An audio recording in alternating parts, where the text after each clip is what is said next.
Folks, hello and welcome to Tavern Chat. I'm your host, Eric Tenkar, your bartender in the OSR, your main proprietor at the Tenkars Tavern blog. So, we have an article from Rascal, and I came across this because I believe Dungeons and Discourse, she's referring to it. First off, much of their stuff is beyond the paywall. You can get this article for $1. I will link to it. I think the full article is worth it. I may refer to it on more than one video, but they seem to do a pretty good job in their interviews. Either that or the people that answer their questions maybe go a little bit more in depth than I expected. In any case, there's a link on the bottom of the screen, or if you're on Spotify, there will be a link in the show notes. Show notes for YouTube and Rumble and such. It's for the Star Trek RPG bundle from Modifius. I'm pronouncing Modifius right. tenkars-tavern.games/Star Trek. This is where you can go. You can snag the starter set. I'm grabbing it because I haven't seen the Star Trek cartoon from the 70s, probably since the 70s. And it in this. So I'm not grabbing this to play the RPG. I don't know if my gaming group would be interested, but I'm grabbing it for the lore. So I'm more of a Trekkie than a Star Wars nerd, but that's just me. But that's how you support this channel, by the way, folks. The best way, the easiest way to support this channel is the affiliate links. We always have them in the show notes. Sometimes the pinned comment. I really do appreciate it. So, this is an interview with Chris Cow. C-A-W. I don't think it's Chow. I think it's Cow, but whatever. He is pretty much the co-lead on Project Sigil. Project Sigil is the new VTT coming from WotC. And interesting stuff. And I'm just going with the answer to one of the questions that was asked of Chris from the author. And the question was, did you design Project Sigil with no monetization model in mind? Okay, that's a good question, right? Because we all know, listen, these corporations are in it for the money. Even independent publishers need to put food on the table, and they need to pay their bills, keep a roof over their heads, right? We accept that. We expect that. So Chris's answer, no, it's more. I've been building games as a service since before they were called that. Well, they're called games as a service, and because you pay for a service, right? So it's a way to entertain people and find a way to separate people from their money. Okay. I did subscription MMOs, which is kind of where it starts. There are games that are actually slot machines dressed up. Well, that's interesting to know. We also, well, it's not a surprise to anybody who's played an MMO. But yes, those things are inherently designed to make you spend money. What we like to make is games that are inherently fun, and then we have to find a way to make them sustainable, to make them profitable, because that's the business we're in. In other words, to make you spend money, right? That's what it comes down to. And I have an issue with games that are inherently designed to make you spend money. If they weren't fun, right? If the MMOs weren't entertaining, then it wouldn't be something that we would be paying for, right? So he's been making games that were fun, or theoretically, but also there's that gambling aspect. So, but goes, we have to wait to make them sustainable, to make them profitable, because that's the business we are in.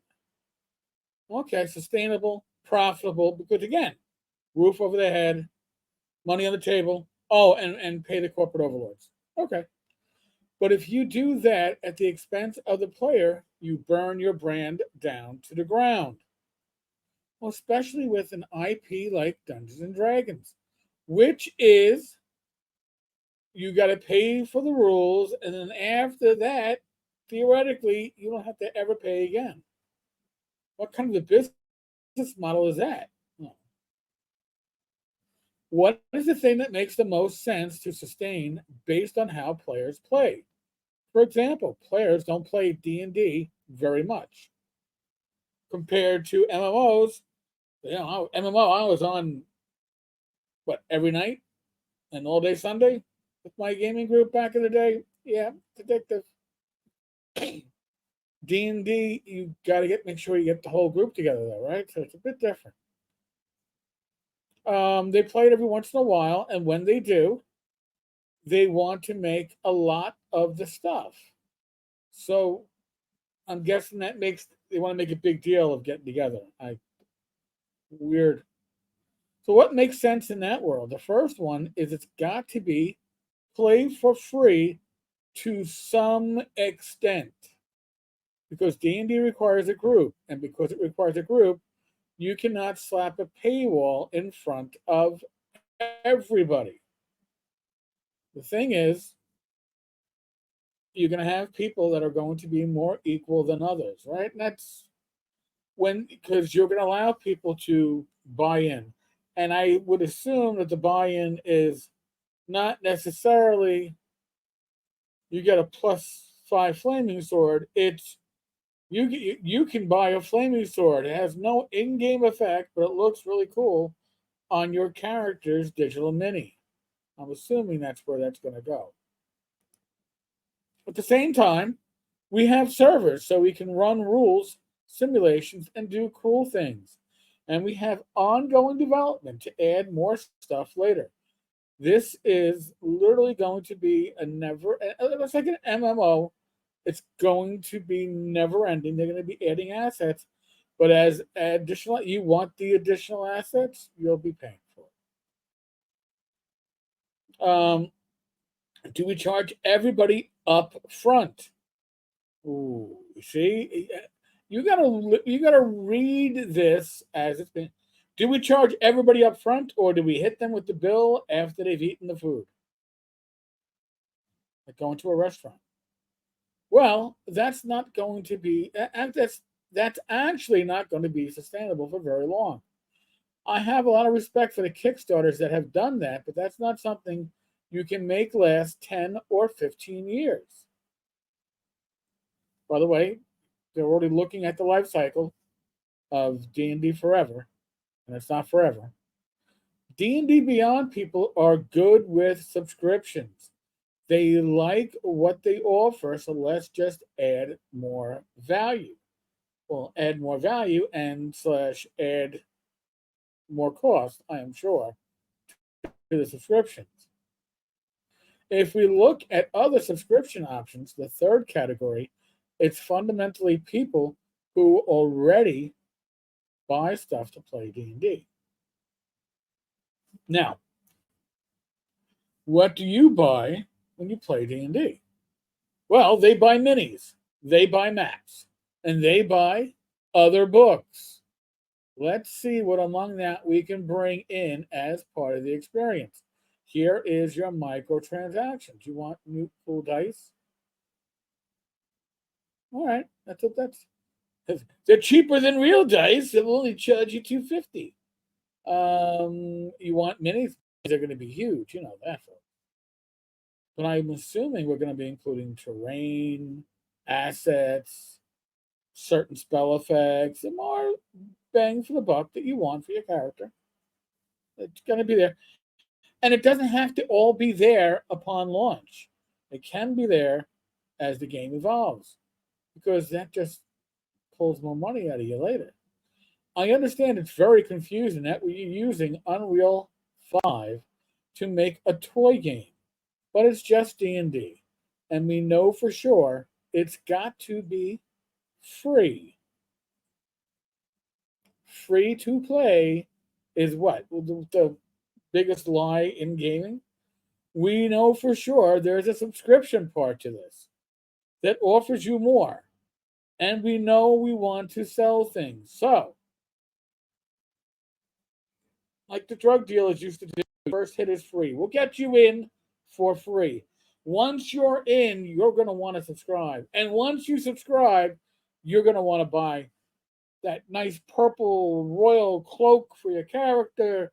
Oh, you want to get that nice shaved head haircut that all the characters have in the D&D Player's Handbook. That's the look you want, right? That's what you want for your character. Well, you're going to pay for that. So think about that. See, we know for sure there's a subscription part to this that offers you more. And we know we want to sell things. But the term microtransactions can get really iffy because it has to be based on what players actually want to use. I have a feeling that this is going to be the way to play D&D that has its own value center. We can do things digitally that you can't do physically.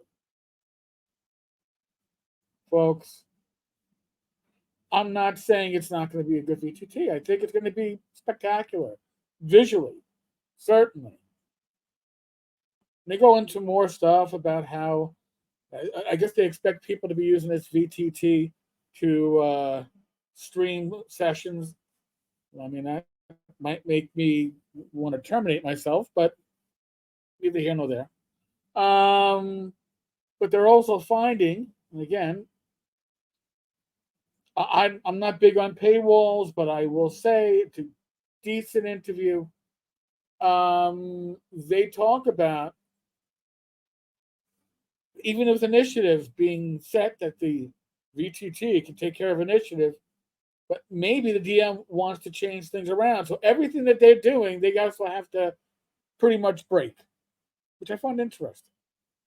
But folks, I will give you a link to the article.